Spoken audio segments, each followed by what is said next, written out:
What's up, fight fans? This is Kurt DeVille with Counterpunch Boxing News, and I have some new news concerning Derek Chisora, Daniel Dubois, Anthony Joshua. Get this. Danny Dubois reveals what he told Joshua and Dubois about Usyk, but they didn't listen. And this is what he said in depth. He said, I showed everybody the blueprint, but people chose not to be the way I was. Okay. He outlined exactly what the advice was. He said, be fit, use your size. That was it. I went to AJ and I was like, make sure you do this after sparring. He didn't do it. I said, do the same thing to Daniel Dubois. He didn't do it. The thing is with Usyk, when he starts moving his hands up and down, you're in trouble. When he moves his hands up, just hit him. I knocked him down and they never gave it to me. He's a good man. He's amazing. But if you let him be amazing, he's going to walk all over you. Let me counterpunch. This was pretty much what he mentioned before. He said that he had the blueprint to beat Alexander Usyk. We heard him say that already. What we didn't hear was what he explained to both Daniel Dubois and Anthony Joshua. Okay, Anthony had two digs at Usyk. You know, Usyk took those belts first time and he defended it and lost it the second time. Okay, to Usyk. Okay, and I think Derek Chisora needs to understand nobody fights like him. None of those guys. Maybe Danny Dubois fights a little bit like him, but Danny Dubois doesn't have the constant engine like Derek Chisora. Even though Derek Chisora doesn't really have a great engine these days, his momentum is a lot different because he's consistent. And one thing with Derek Chisora, he kept Alexander Usyk moving because he knew he was coming at him. See, that's what you call pressure. But a lot of times it's called ineffective aggressiveness. But it's still aggressive. And that's what he was doing a lot of times. A lot of these punches that landed, you know, it didn't really look like they did. And now Derek says, well, I knocked him down and they didn't give it to me. I think that was more of a slip based on how he got up. You know what I mean? See, unless it was just a flash knockdown, you know, a lot of these guys are cautious if they legitimately get knocked down, especially when they get hurt from a punch and then falling to the ground. Okay? Their adrenaline is going to be up. They're going to be more elusive. Because they're not going to want to engage in anything because they just got their bell rung. Okay? So I don't believe that that was a legitimate knockdown based on those things, based on the tone, the body language of Usyk. Okay.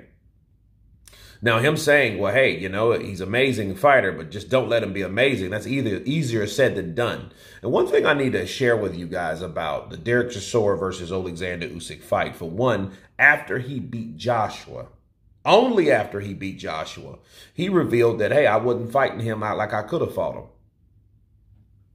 Meaning he was taking him lightly, or he was disguising his true ability. And he said that he contracted the disease that was plaguing the world at the time. Now, what was that? That was COVID-19. Okay, so nobody knew he was sick, but I think the whole idea was not to, you know, feed into any type of excuses.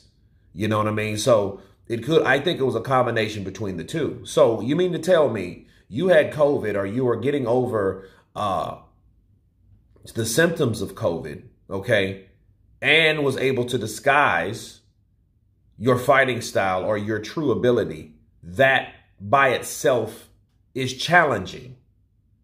That's a challenging thing to do. Dude, I was sick, so I'm weaker. I've had the shit twice. You know what I mean? And the first time was the mother sucker, because the first time I think was the real one. I think like I had the Omicron like early last year.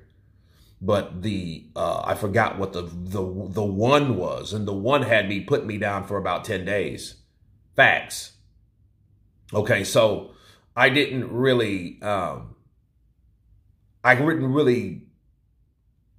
fathom the idea of fighting somebody after, like professionally fighting somebody after that. You know, maybe the 9th or 10th day I was starting to jump rope and I was going to the park by myself and stuff like that at night. But, you know, I still felt it. I felt weird. You know, you weren't at yourself. So him coming back from that or recovering from that and disguising his fighting ability is challenging, okay?